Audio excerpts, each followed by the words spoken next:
It was Saturday, April 8, 1995. In a North Sydney boardroom, some of the most important administrators in rugby union met to discuss the threat from News Limited, who had already begun efforts to strengthen their pool of players with some of Australia's best rugby union talent.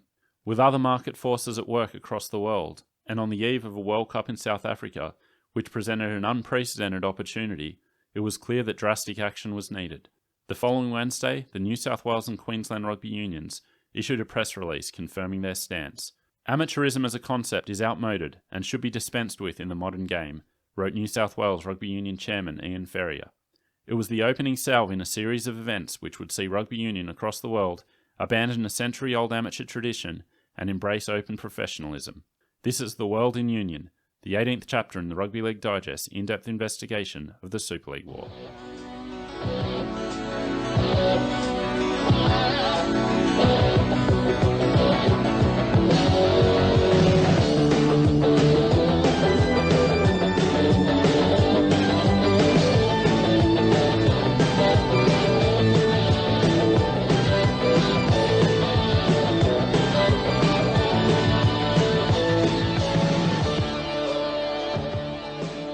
Welcome back to the Rugby League Digest. I'm Michael Adams, here with Andrew Paskin. How are you, Andy? I'm great, mate. How are you? I'm good. Kings got up over Joey's, over the moon. This is a very different episode for us. This chapter focuses on developments in rugby union in 1995. Like you've been saying all along, it's not our favourite topic, but it's something that has to be addressed in this war. It's intrinsically linked. You can't tell a comprehensive story of Super League without mentioning the ramifications it had for rugby union.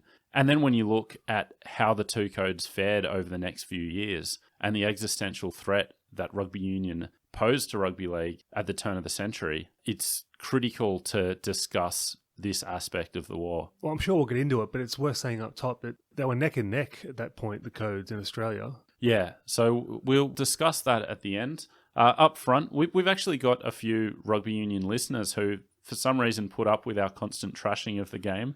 So, Rugby Reg, Hugh Rothwell, want to shout you guys out. This one's for you. And we've got former Wallaby Ben Darwin, who's become a friend of the show. Great bloke. Yeah, you might be hearing more from him soon. You can follow Reg Roberts.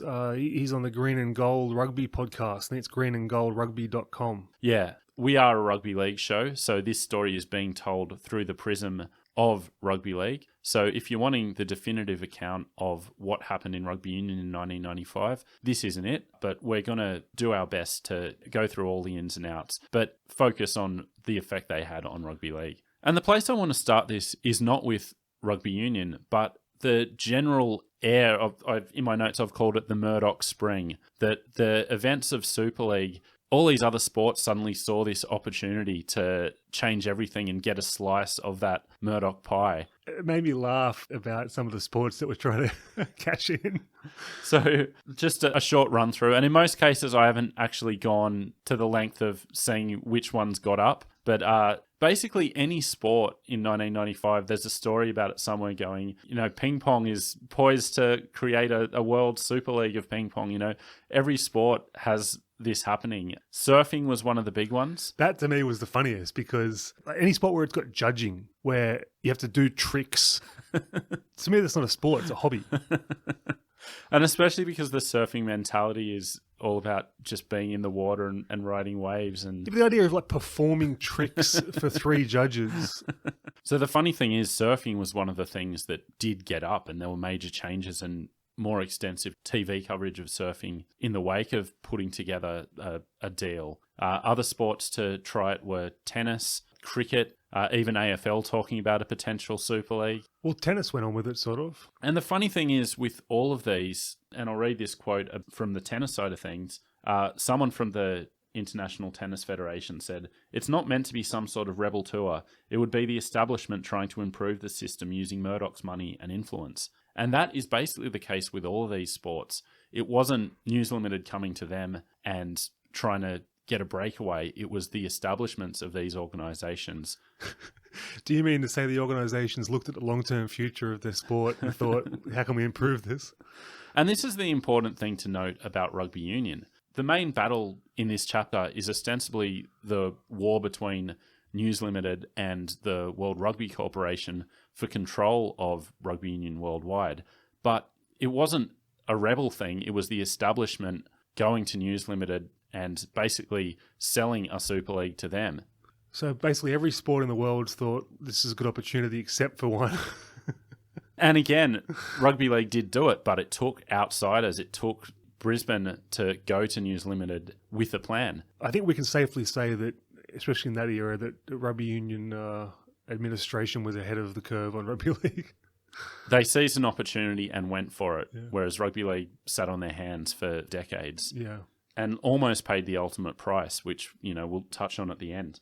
But the last thing I want to say about this is you were seeing a lot of news reports at the time that this was some grand plan of Rupert Murdoch to get hold of every sport in the world and have pure domination, and the whole Super League thing was just a smokescreen to get rugby union and get the world. Expensive smokescreen. Yeah.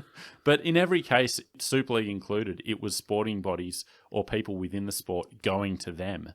So any notion of some grand plan is a fallacy. But what media magnate wouldn't want the best content for these media outlets? Yeah. It's like, that is the grand plan, isn't Yeah. it? Carrie Pack is part of a grand plan to get the best TV shows for Channel 9.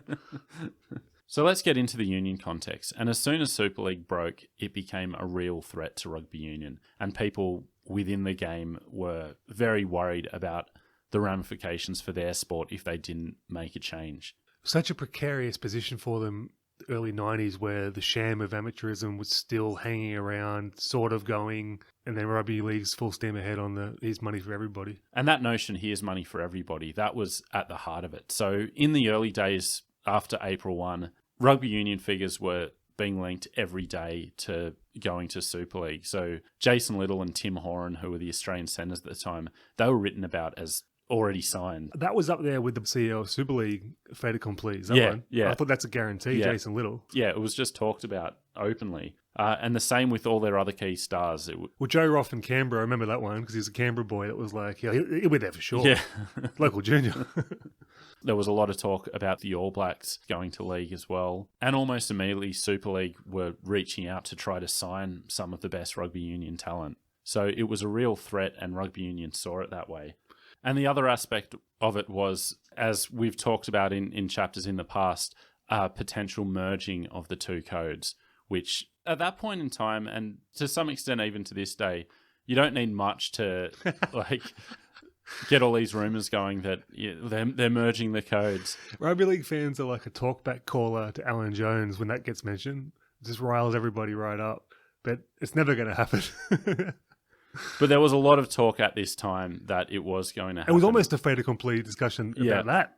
But in reality, as much as we both think that league is the superior game, there's very little chance of it happening without it being a rugby union takeover, the way the two games are poised worldwide. In the jousting back and forth between the codes, often in good fun, often not, it's always that we don't understand that no one else plays this game around the world, but we do understand it. We're just embarrassed by it.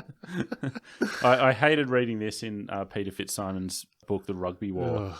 Short of an outright massacre of rugby league, this will not happen. For while rugby league remains a genuinely strong game in Australia, in most other countries it's a parish pump game at best, and there is simply no chance a hybrid version of union and league would ever be accepted in a country like France.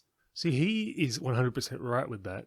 But if rugby league administration had got their act together in the 80s, they could have been going to the world with this product, which, if it was a drug dealer, it would be the same price and twice as potent. Yeah. And they would have got it over. But and several opportunities before the 80s too. And, there's been some nefarious actions taken by various rugby unions around the world in those intervening decades, but we can't blame them all for our inability to capitalise. It's hard to promote a game with bullet holes in your feet. Yeah. Generally.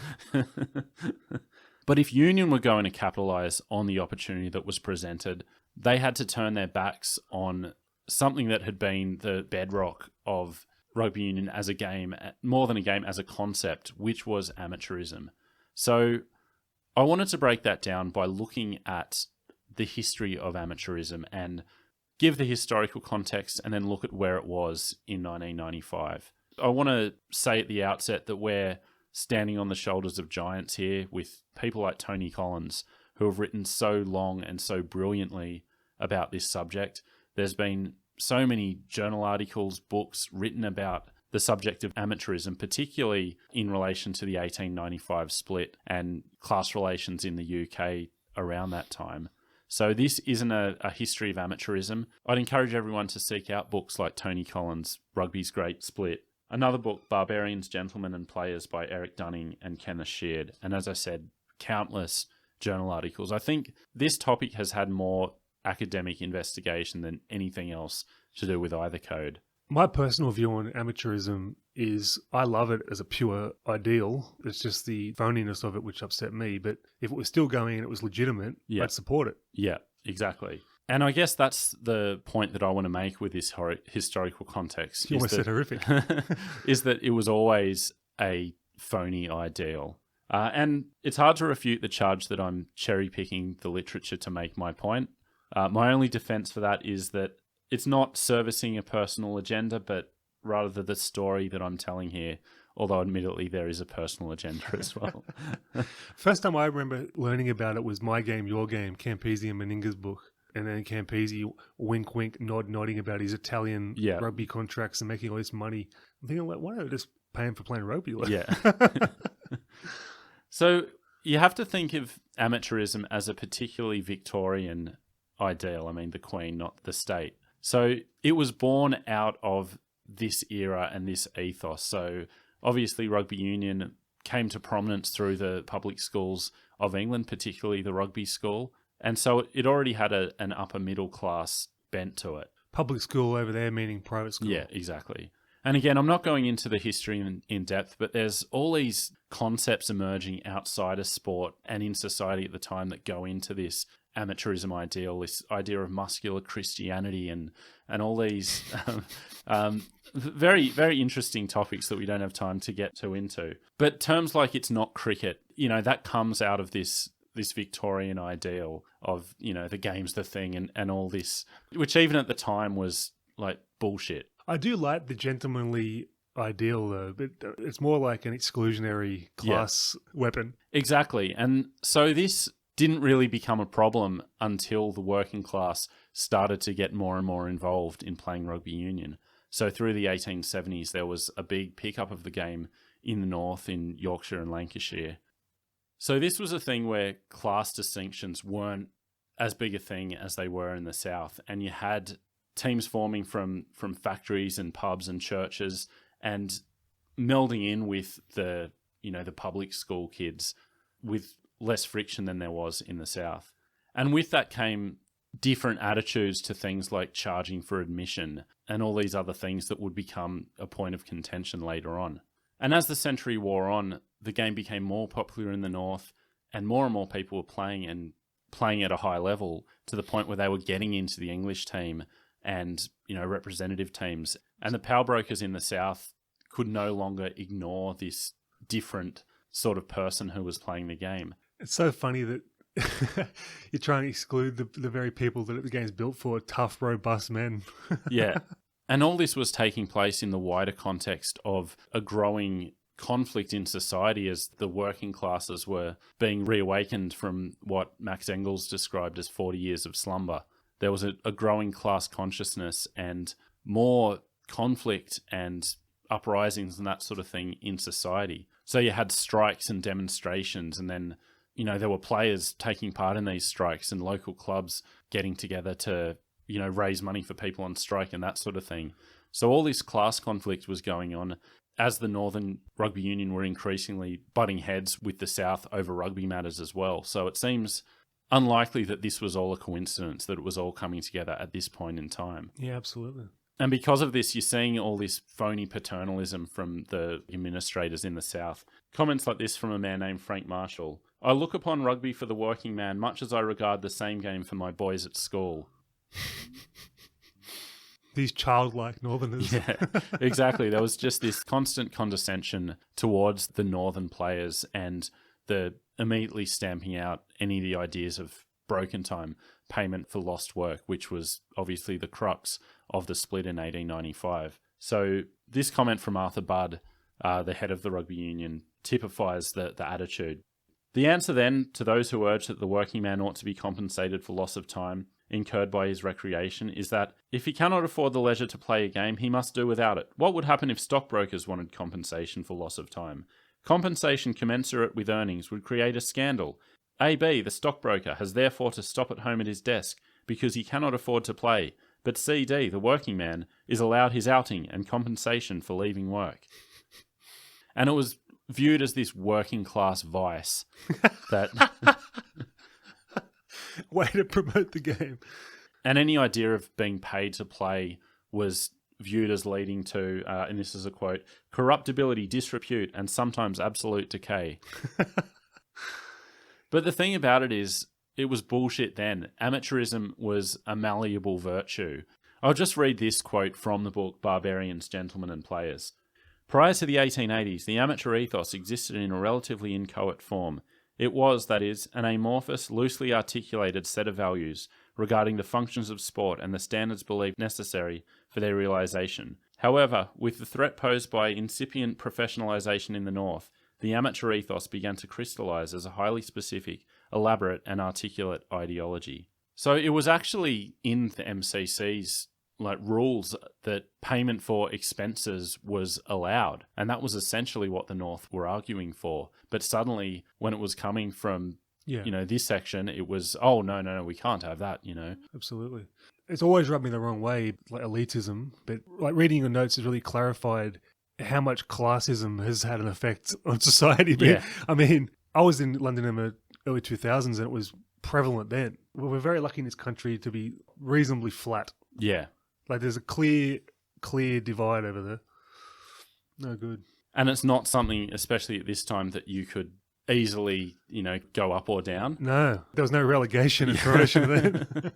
And on relegation and promotion, the very idea of cup and league competition was viewed as somehow sinful. All these vices, like why don't you just have a nice unfiltered cigarette and a sherry instead of playing these sports?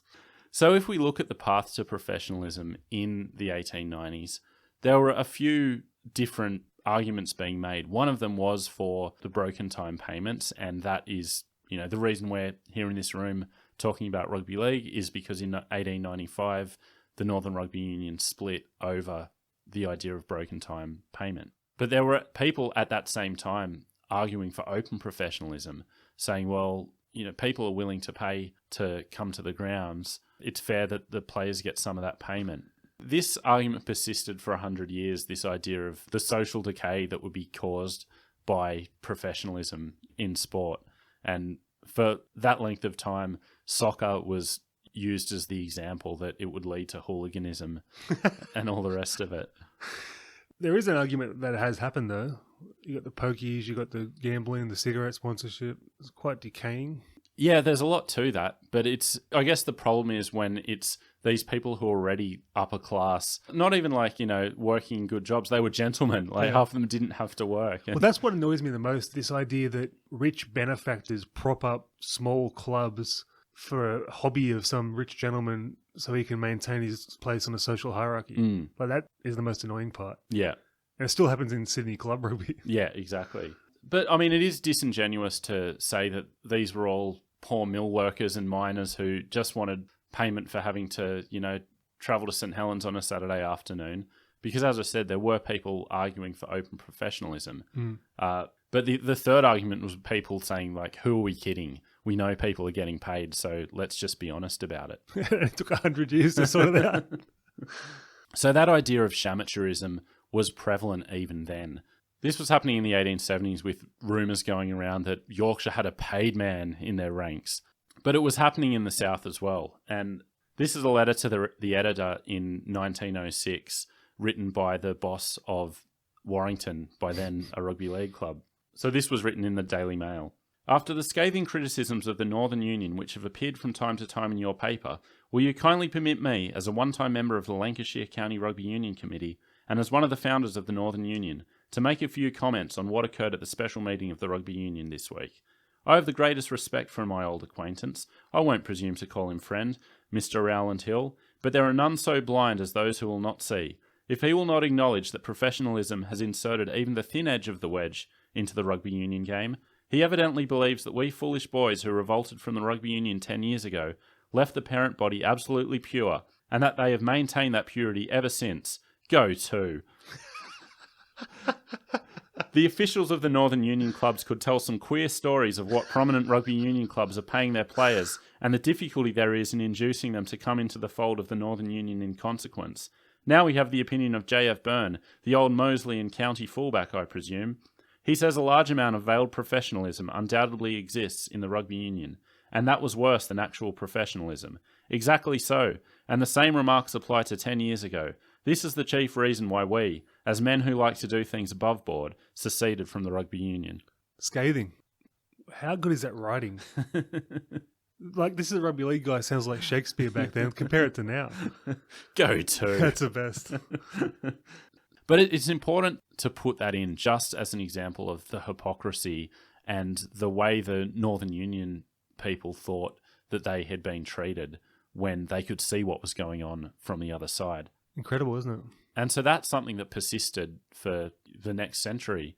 But over the course of that time, there were previous efforts prior to 1995 to end the sham amateurism that was going on and embrace professionalism.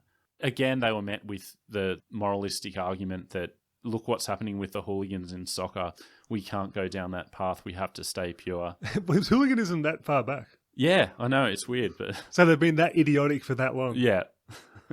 But so the biggest push for professionalism prior to 95 came in 1983. This was not long after World Series cricket. And in the wake of that, David Lord, who was an Australian promoter, actually tried to get up a rebel rugby union competition for payment. Some of the leading players had signed or were threatening to sign. There were a lot of coverage in the papers that now is the time that we go professionalism. In the end, that fell apart because he didn't have the money, really. It astounds me that it held on for so long because, yeah, you get these old boys networks of jobs or whatever, but who wants to work hard for another 40 years? Like, wouldn't you just rather retire with rugby union money? But so as this was happening, there were market forces at work. So the International Rugby Board were suppressing efforts for a World Cup despite, it being talked about from, the 70s onwards that we've got more and more people playing this game. Wouldn't it be great to have a World Cup? And the Rugby Board going, oh, no, that's a slippery slope to professionalism if we get involved with that. How could they possibly not see the value in that? That's rugby league-ish. Yeah.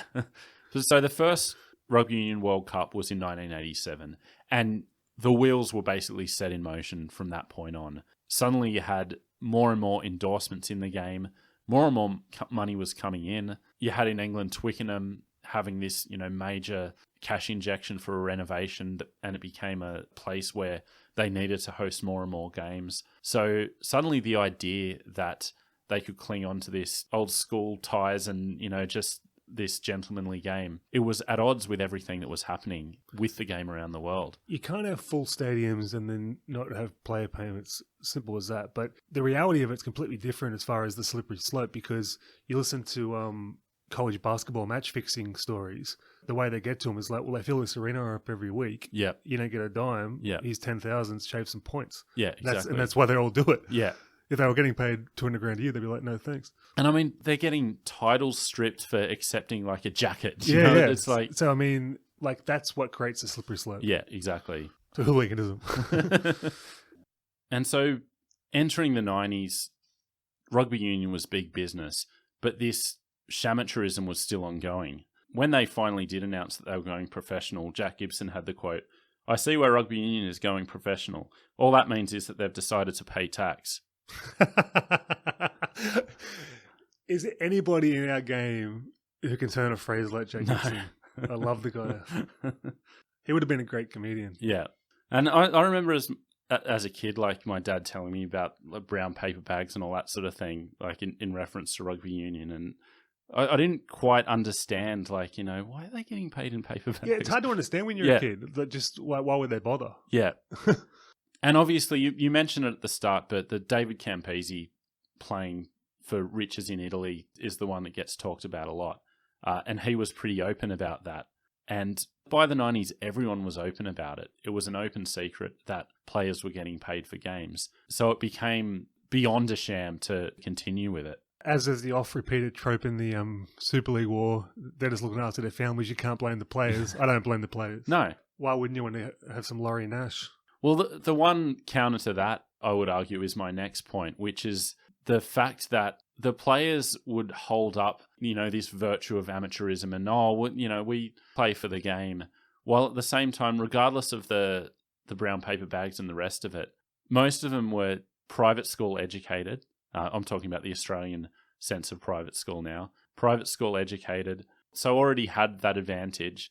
Playing rugby union at a high level gave them even more advantage. When you look at like the 1991 World Cup winning squad and what they did afterwards, it's full of, bankers and it could have been stockbrokers a Christmas party photo for PricewaterhouseCoopers. We're talking about this clearly from the Australian perspective. Like over in Wales, like my dear Uncle Brian, my favourite uncle, is a proud Welshman, been here 40 years, but they're like rugby league people over there. Yeah. So it's like they don't get this. Yeah. And to them, the amateurism was probably a bit more closer to the heart. Yeah, exactly. But obviously it was a different case here, and there was an article in 1995 talking about the rugby network and the connections players were able to make going into, Nick Farr-Jones working in a bank in France because of his rugby connections and all the rest of it. Gary Pearce, who we last heard as the driving force behind the Winfield Cup, said, "I've always said that if an earthquake hit the football stadium during a Bledisloe Cup game, 2/3 of the CBD would disappear." It's so funny. I've often heard like casual fans comment to me and say, "Oh, you're a rugby league fan. You've got a podcast. Have you?" I went to the rugby union one. It's a very different clientele there.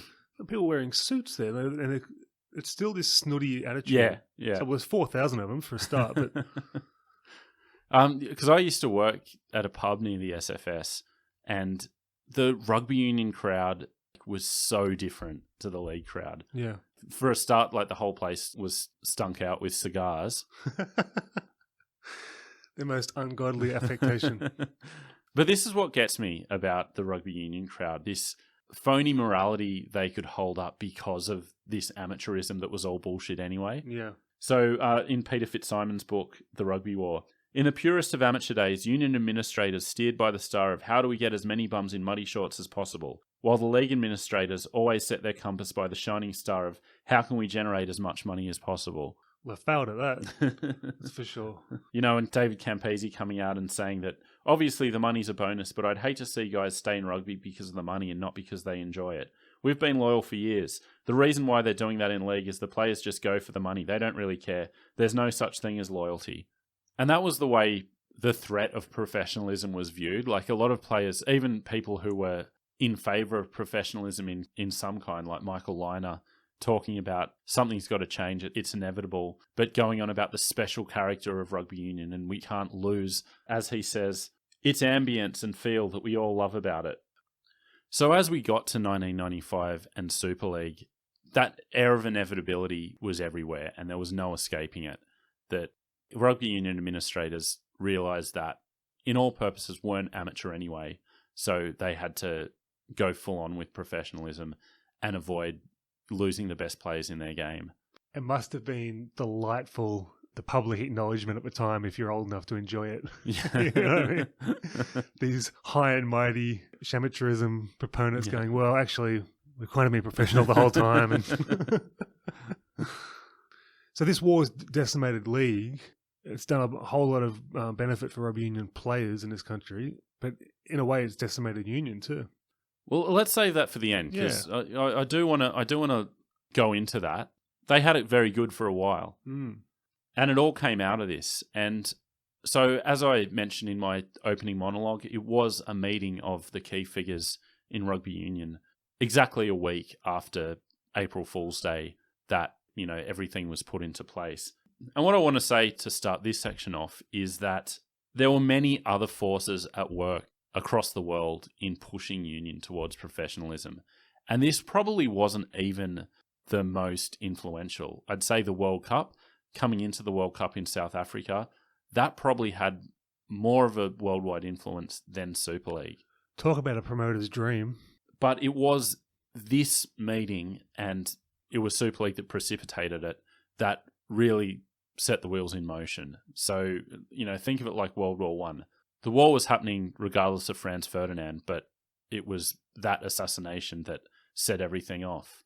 Or if your reading list is anything like my house, the mouse in Who Sank the Boat.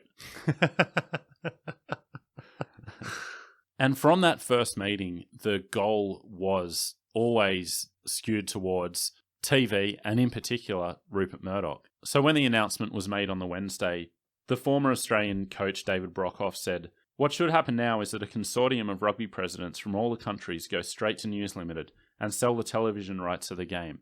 And that's exactly what was happening. So in that boardroom, the leading power brokers, administrators in the game, had got together, and one of their goals was to establish what they called the perfect rugby product. So they were brainstorming the best package they could sell to an organisation like News Limited. We want 17 field goals a game. And I should say, a lot of this content, I've mentioned the book a couple of times, a lot of this content came from Peter Fitzsimons' The Rugby War. So I will begrudgingly give him my acknowledgement in this chapter. Where do you stand on Fitzsimons currently? I think he's a massive wanker. I think that's obvious. But I mean, I have a respect for him because he never deviates from his positions. I just think he's so pompous. Just completely opposite to rugby league. I just love the fact that his column like 15 years ago was just GPS scores. I just love how much he has to talk about rugby league in his column. Yeah. Because like it wouldn't get printed. Delicious. So yeah, I do like that.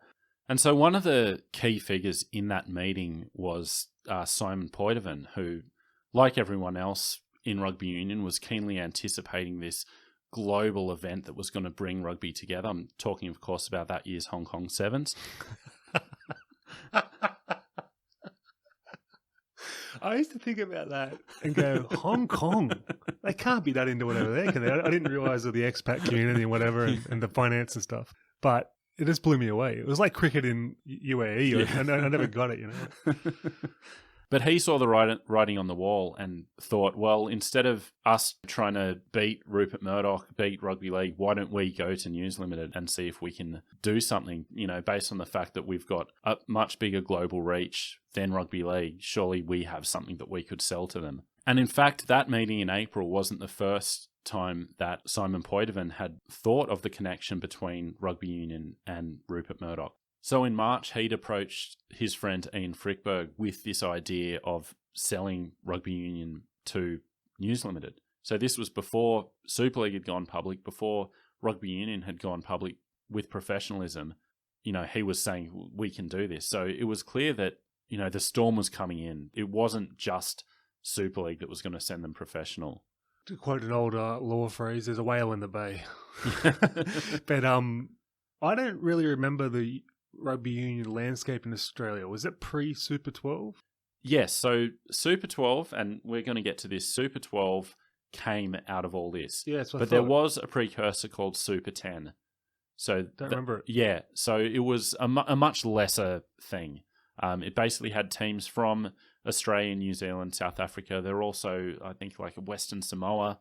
So that did predate all this happening, but the organising body SANZAR, South Africa, New Zealand, Australia Rugby, that was born out of what happened with the News Limited deal and establishing Super 12 Rugby.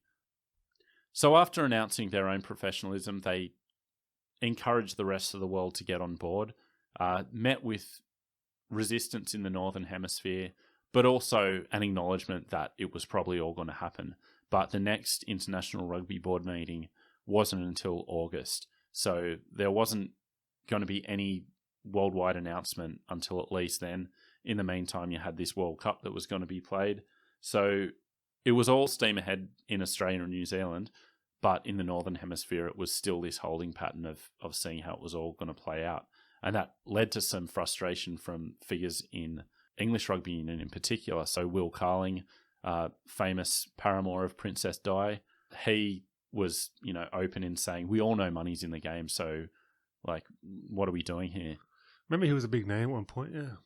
And so as this was all happening, one of our old friends, we haven't talked about him for a while, but David Smith actually got in contact with a senior official in Australian Rugby Union and said, you know, just because we've signed rugby league doesn't mean we're not thinking about you. So there was interest on both sides. And Simon Poitevin then went to Sam Chisholm with the idea, and Chisholm said, yep, I think you should put it to Ken Cowley. I think he'll be very interested. So the first meeting took place on the 19th of April. So quick, isn't it, after Yeah. Super League? And then it was less than a month after that that the formal negotiations were taking place, which resulted in a deal being announced in late June of 1995 of a $760 million, that's in Australian dollars, deal between the Southern Hemisphere rugby unions and News Limited. So, as I said, that led to the creation of SANZAR. This was the three rugby unions getting together to make this deal. So it was a 10-year deal, which basically gave News Limited the rights to rugby union until 2005. And unlike Super League, it didn't involve any administrative change really, except for the creation of this new governing body. So that was independent of News Limited. All they were selling was broadcasting rights. Wow. But even though they had that independence, their hands were still tied to a big extent in that they had to create a product to offer News Limited. So this is where you see the birth of Super Rugby. So Super 12 with 5 teams from New Zealand, 4 from South Africa and 3 from Australia, plus the Tri-Nation series. So one of the frustrations from rugby union administrators before this was that international football had been this hodgepodge. Oh, we might come to you guys next year. Do you guys want to come over? So this was taking care of all of that and making a regular calendar of rugby union. You got to admire how quickly they put that together. I mean, like, imagine that happening in the league. It would never happen. Three countries' boards working together. And, I mean, I never liked the game, but it was a legitimately exciting competition because of that. And it was massive, like, you know, in the late 90s. And, you know, especially from an Australian perspective when you had those Brumby teams doing well and being the basis of the Wallabies teams. And this immediately had effect on Super League strategy because suddenly one of their tactics, which was to try to go and get rugby union players, was a direct assault on their own organisation and what they were trying to do with rugby union. So eventually this led to Super League being told that they could no longer go after rugby union players. So the story goes that New Zealand Rugby were getting a bit worried because all their players were going to go to Super League. And one of the New Zealand Rugby Union figures called up Sam Chisholm and told him what was happening, to which a chastened John Rebo had to call back the New Zealand Rugby Union guy and say, oh, don't worry, we're not going to go after any of your players. And that was the end of it. Sam Chisholm wielded some power back in the day. Oh, yeah. God. He's kind of a bit outside of our scope. He's a very pivotal figure in some ways in Super League, but it's in this, you know, he was based overseas. It's not really part of our story, but a very interesting figure in that he worked for Packer for so many years, then switched to Murdoch. So in the thick of it, he was there being well known to both of them. Everything you hear about that guy, though, is considered almost in the Cowley mould as everyone's made in a knockabout businessman as opposed to a shark, you know? Yeah, exactly. Which is pretty cool. But a master negotiator. And in fact, when the deal was being made, the rugby unions went to Chisholm with their offer, which I think was something like $100 million more than they eventually got. When he gave it to them, he feigned a heart attack and said, no, you're not going to get that. And so with that, the deal was announced and News Limited had control of Southern Hemisphere rugby for the next 10 years. The rugby unions were now in a position to offer substantial amounts of money to their players to keep them in the game. It's a shame they didn't keep a few more than we got. And this is where the banner was thrown into the works with the World Rugby Corporation. So the Australian Rugby Union weren't the only ones who were watching developments of Super League with keen interest. And in the midst of it, a man named Jeff Levy, who was a rich businessman who happened to be a rugby man, saw all these developments and thought that rugby union had to do something. And although he loved the game and had a lot of business success, he knew he had to get someone more involved with rugby union than he was. So he got a man named Ross Turnbull, who was a former Wallaby prop, who had also had some business success and actually was involved in rugby union administration in the 80s. had a poor reputation among rugby union types for his abilities in that regard. But regardless, he was the man that Jeff Levy went to. They started to come up with a concept which became the World Rugby Corporation. They didn't know what was going on with the developments with News Limited. They thought this was our chance to go professional and, take rugby union to the next place. And so they immediately set to work on this plan. And we all know it didn't work out in the end. And really their mistake was not abandoning the idea as soon as the announcement was made from the unions, because they were doing for themselves what Levy and Turnbull were trying to do. Once the rugby unions decided that they were going professional and they were going to, sell their product, well, what point was it for them to do it? Yeah, it's a bit of an uphill battle, wouldn't you say? So it was a bit of hubris, and that's even more so once the deal with Murdoch was signed. So now you're not only going against the establishment of rugby union, but you're going against one of the biggest media outfits in the world. So Levy and Turnbull were the two key figures in it. They had other people. Michael Hill, who was actually a founding director of the Newcastle Knights, was on board. They got John Singleton in the mix to give them some money. Yet again, he pops up. Yeah, exactly. This is an interesting one. Simon LeBon. From Duran Duran frontman. Fair income. So he knew Ross Turnbull. They met hiking up mid-sized mountains in America, as Peter Fitzsimons puts it. And, mid-size? Yeah. And Simon LeBon, it turns out, is a big rugby union fan. That's amazing. And so they got him in the mix. Not in any real capacity, but the way Levy puts it, we were looking for the Rod Stewart of rugby, some high-profile person who helped make the game more glamorous by their business association, the same way Stewart had with soccer. We thought Simon LeBon might be that man. Girls on Film, that's more of a rugby league song, isn't it? I actually checked his Twitter in researching this, and he's still a rugby man. Amazing. Yeah. But you'll notice one man that I haven't mentioned there, Kerry Packer. And it's so funny because I remember at the time, and to this day, it was always sold as Packer versus Murdoch round 2. This time Murdoch's the establishment and Packer's the rebel.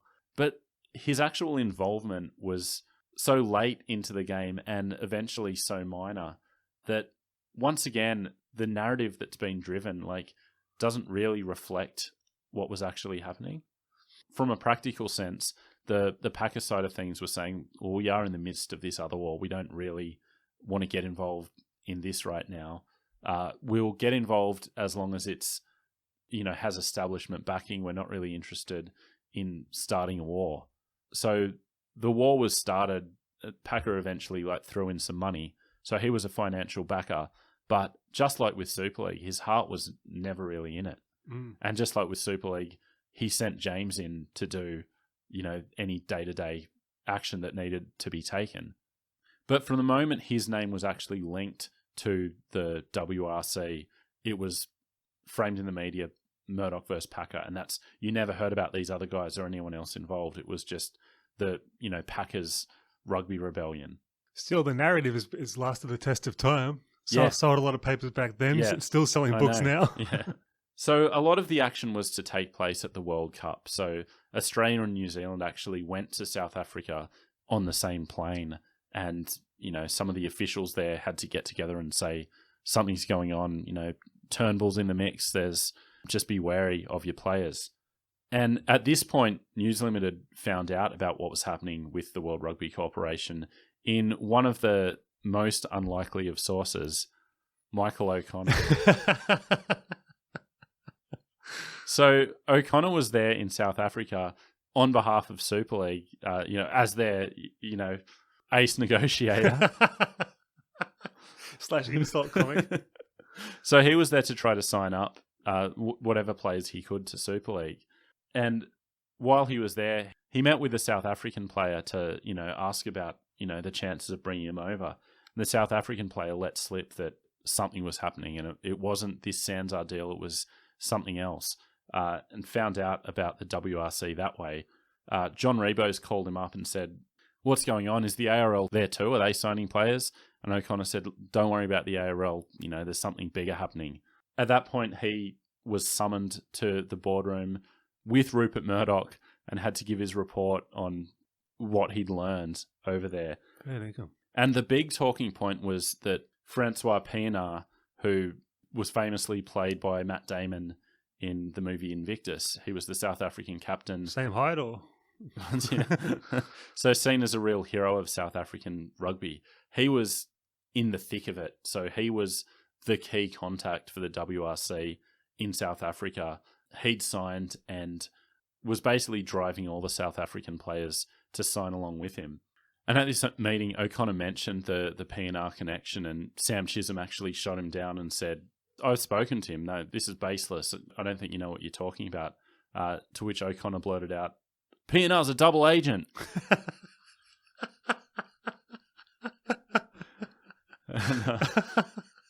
And in Michael O'Connor's words, I didn't think it wise to go on with it because I think I was beginning to look like a fool.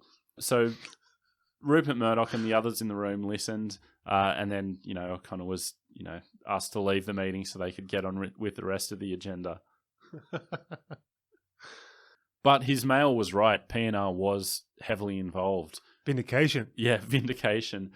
From Australia, Phil Kearns was the key conspirator who was right behind the WRC and encouraging all the Wallabies to join him. New Zealand, it seemed to be fairly across the board. There was big support. They were all, ready to go. One of the reasons was $760 million, or it was $555 US, I think. Sounds like a lot, but spread over 10 years and 3 unions, there actually wasn't that much there for the players. Yeah, but also in that era, that was a lot of money for a TV deal, especially when you were amateurism. But it was less than they could have got from Super League. Yeah. So it wasn't going to be enough. And so there was big player support for the WRC. And so it eventually went public that all this was going on, and it was met with typically rugby union moralising with... And Peter Fitzsimons' article, I remember this. I don't know why I remember this article so clearly, but I remember at 14 reading this and going, is this bloke kidding himself? So Fitzsimons wrote, what can you guys be thinking of? Rugby is your mother, damn it. For the past 2 decades, she's nurtured you, taken care of you, taught you, been proud to call you her own, and held chook raffles so that you could travel around the world. She's allowed you to walk taller down George Street than ever you would have dreamed, and now that she's come into a large amount of money, you are guaranteed to enjoy enormous amounts of her largesse as one of her favourite sons. If you make a decision that that is still not enough, that you see fit instead her to whore for you too, to earn the very last buck for you she can, and to hell with the consequences, then you will be deserving of your fate. I remember you bringing this out to me a couple of years ago, and the contempt that you had for it. It is one of the most pompous things ever written. And, we talked about my opinion on Fitzsimons earlier. I think he's at his best when he's in on the joke of what a pompous git he is. Yeah. And to his credit, in this book, without refuting the charge, interviewed Phil Kearns and published Phil Kearns' comment. I thought it was the height of hypocrisy for you to write that sort of stuff about me, when you'd already acknowledged that you'd signed with David Lord's professional rugby circus in 1983, and you'd lived all those years in France making money for playing rugby over there. Yep. And so for a while, with all this player support, it looked like they were going to get over the line. And it took some heavy leaning on by people like Sam Chisholm to turn the tide the other way. So it was South Africa that faltered first, with Chisholm leaning on Pienaar to say, don't do this, we can look after you. The New Zealand Rugby Union, saying that they'd top up their players, the Australian Rugby Union doing the same. And so eventually the whole thing folded. And from the Australian perspective, it all ended with a meeting that was held on the 10th of August. So Phil Kearns was representing the players from the World Rugby Corporation and made it's like rugby league style naivety that he could have made this mistake. So he got in a bloke named James Erskine, who was the head of IMG in Australia, to come in to give a talk about, what this side could do for them, what this side, weigh up the two sides. Players can decide for themselves. The problem was that Erskine had a business relationship with the Australian Rugby Union, in that he'd paid $42.5 million for marketing rights for the next 5 years. And on that, Phil Kearns said, In hindsight, I guess I was naive in having him there. In getting him there, my intention was for him to say, this is one side, this is the other side, and boys, make your own decision. I didn't expect him to go at it the way he did. I was disappointed. I was upset. That's beyond rugby league. And so at the end of the meeting, Ian Ferrier came up to Phil Kearns and said, mate, we've signed 14 of the Wallabies. Phil Kearns said, okay, well, I guess it's over. And so as this was going on, Packer also decided that they were bowing out. So this was in early August. They weren't formally linked to the deal until late July. So Packer's formal involvement was less than a month. Yeah. And yet 25 years later, it's still Packer versus Murdoch too. I'm very insular myself with rugby league, but I've completely forgotten about it. Round 2. Yeah. And just to close the WRC saga, I'm going to, again, give some Fitzsimons pomposity. When it was finally all over, Kearns turned to Ferrier and Jeff Levy and said, can I buy you blokes a beer? As a finish to the final whistle blowing, it was perfect. There is no more idealised part of rugby mythology worldwide than the notion that following even the most bitter battle imaginable, you should always have a beer together afterwards. The rugby war had, in the end, been a very rugby kind of war.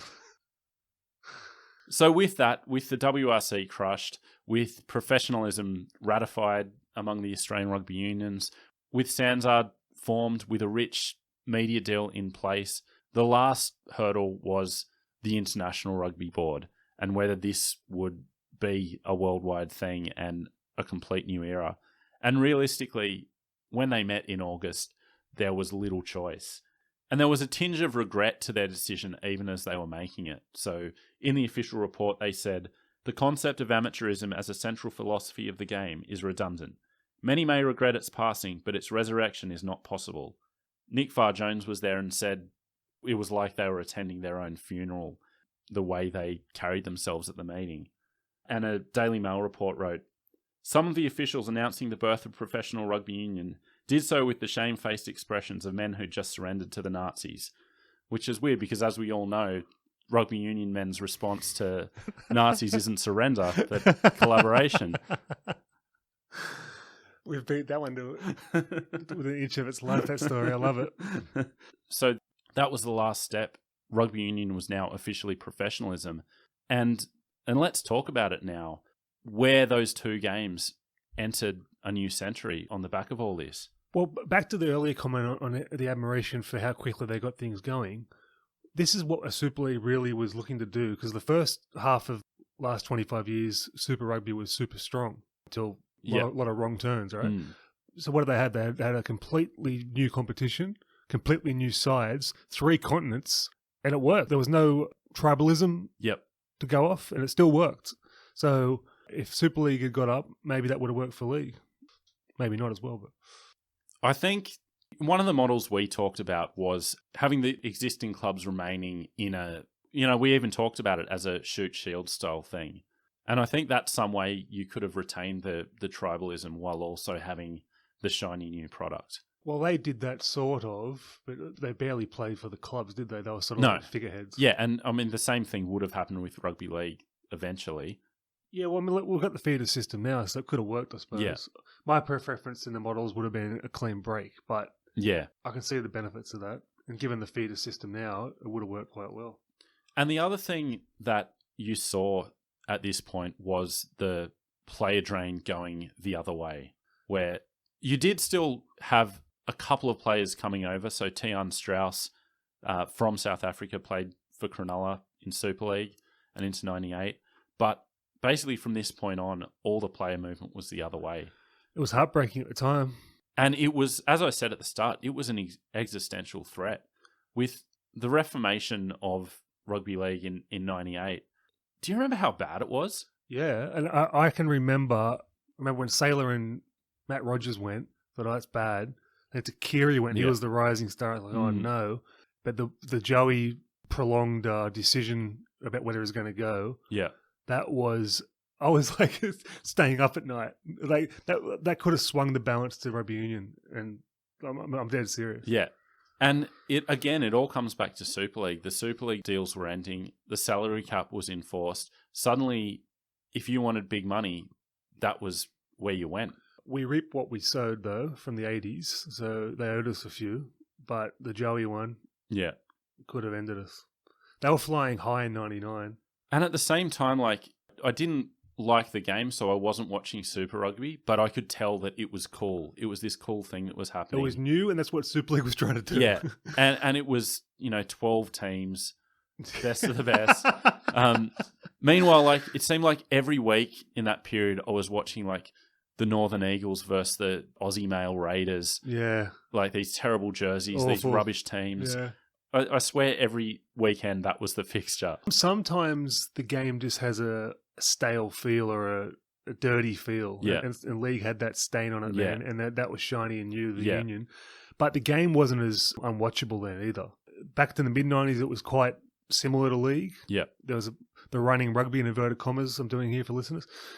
You could get some of that occasionally. By the mid to late 2000s, it was unwatchable. Yeah. And I guess the key question, which I don't think either of us are truly equipped to answer, is how did it fall so far from there? Like, It reminds me of one-day cricket. I mean, their argument, the elitism argument, is that we're just bash and barge. We don't know anything about strategy, and Union's full of strategy and blah, blah, blah. I despise short-form cricket. I love Test cricket for the same elitist reasons, right? Mm. One-day cricket was flying high for 20 years, and then one day everyone went, this is garbage. They played too much of it. The games don't mean anything.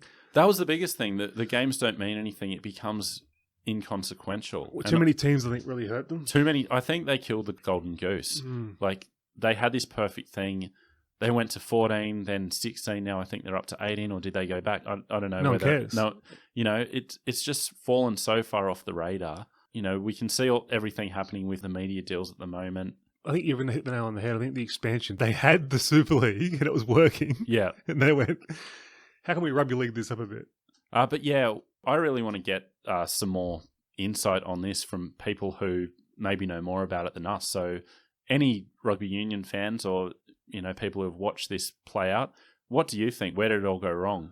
Hit us up at therugbyleaguedigest@gmail.com. Facebook, Twitter, Instagram.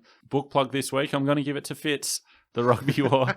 If you want, if you want more of that story, it is a fairly comprehensive account from a true insider who could get some real interesting insight from the key players involved, and also Rugby's Great Split, Tony Collins' immaculate work from the global doyen of rugby league history.